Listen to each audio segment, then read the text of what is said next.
مساء الخير، اهلا بيكم في حلقه جديده من التحليل الاستراتيجي. انا صراحه ما بحبش اتكلم في حاجه الناس كلها غسلتها تقريبا، مفيش حد ما اتكلمش عن الاعلان ده، لكن بناء على طلب الناس فاحنا هنضطر نحلله طريقه الماركتنج والتنفيذ في نفس الوقت، لان ده اللي بيهمنا، او هي دي الحته اللي انا بفهم فيها شويه يعني. ومش هسف على الواد لان الواد يعني غلبان، هو موديل، هو حتى يعني ما عندوش حتى الخبره الكافيه ان هو يقول لا ده هيعليني او هي المهم يعني. تعب كله على ممثل المخضرم اللي كان قاعد اللي عامل دور بابا ده، ودايما بيطلع في مسلسلات، راجل طيب عنده شركه، دايما بيطلع من ميتنجز وبيحب يريح في الاوتيل، ما بيلحقش يمثل، حتى دايما بيتعبان وعايز يريح في الاوتيل. تعال نشوف هنا ايه اللي استوقفني مع الراجل اللي عامل دور بابا ده. بابا عايز كيك، بابا عايز كيك، بابا عايز كيك، بابا عايز كيك، بابا عايز كيك. لو ركزتوا هنا هتلاقي ان هو بيتخض خضات غير منطقيه بالمره. ايه الاوفر في الخض ده؟ الواد قاعد جنب، في مره مثلا قاعد تحتيك وانت تقززت كده، اللي هو ايه ده يا ده كده مش اب تماما يعني. هو يعني برضو الممثل بيبقى ساعات خاضع للمخرج، فالمخرج اكيد قال له اتخض فاني وكده يعني، فاحنا نتخض ده. المهم ان هو قاعد بياكل الكيكه بكل فخر كده، الواد طلع قدامه في التلفزيون وما اتخضش عادي، بس اللي هو ايه ده ابني الكيكه.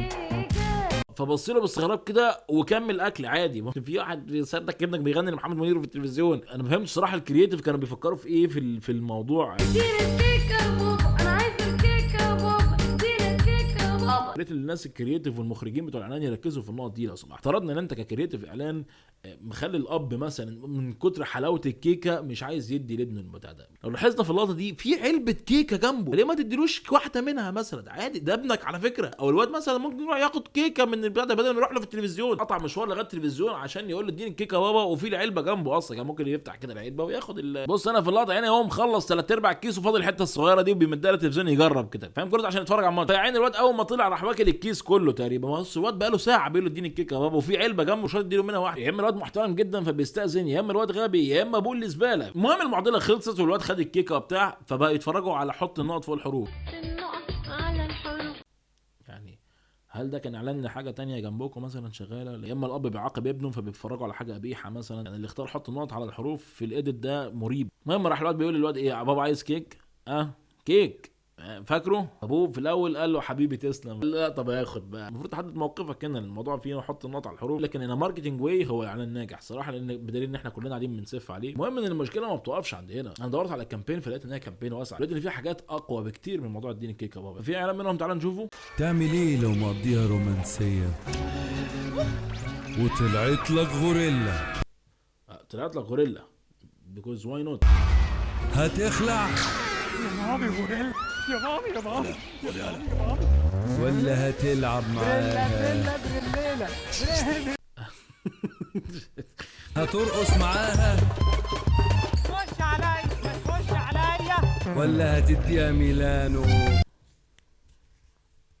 في اسئله وجوديه كتير، فاهم؟ يعني انت لو طلعت لك غوريلا في العاده يعني يا اما هتخلع يا اما هتلعب معاها وكده يا اما هترقص، ده برضو احتمال وارد، يا اما تديها الكيكه بقى.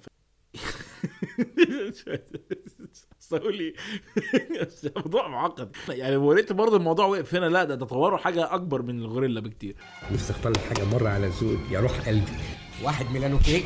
في ناس قاعدين في المطعم فبيطلب من المطعم كيكه، انت يعني هاتها من عند اي كشك يعني ماشي، بنحاول نبين ان البراند حلو وجميل وبنحاول ان البراند قوي جدا وكده، موجود حتى في المحلات بنطلبه ما نجيبوش من الكشك. لكن الحاجه الاسطوريه بعد كده ليه مراته تضربه في رجله وينتقل المشهد على وهو قاعد بيعمل كيكه فتقوم مغطساه في وشه. دي لوحه مثلا سرياليه بتعبر عن معاناه المقاطعه 13 في الهانجر جيمز. او يعني الاعجب من كده ان هو كان قاعد بيستحمى فراح مطلع الكيكه من الميه، ما تفهمش كان مخبيها فين بالظبط. مراته كانت دخلت عليه الحمام راحت واخده الكيكه وحاطه له غالبا استفنديايه في بقه او حاجه. ده مش مشكله يعني، بس هو المشهد ده الاكثر عبقريه. وكان عنده واحده معاه علبه الكيكه دي بيطلع عشان ياكل وايه، فراح مراته جت واخده كده اللي هو ايه هاكلها انا بقى، فاهم؟ فراحت واحده معديه من جنبه مالهاش علاقه بالاعلان، مراته اتضايقت ايه ده انت بتبص، اصلا كانت بتجري ما كانتش قاعده جنبهم، فجت قعدت عشان تغيظها فقعدت راميه الكيك عليه. ما هو وطه كده، فواضح ان الكيكه كانت قويه جدا لدرجه ان هي اغمى عليها في الموضوع. شايف الكيكه قويه ازاي؟ البراندنج بتاع المنتج صراحه شغالين بقوه جدا، وهم صراحه عندهم عبقريه احنا اقل بكتير من احنا نفهمها. يا ريت بقى نبطل حقد على الناس الناجحين ونبطل حقد على العبقريات اللي زي دي. عارفين ليه الاعلان بتاع اديني الكيكه يا بابا هو اللي نجح اكتر من الاعلانات التانية؟ عشان اللي قلناه في حلقه التحليل الاستراتيجي المره اللي فاتت.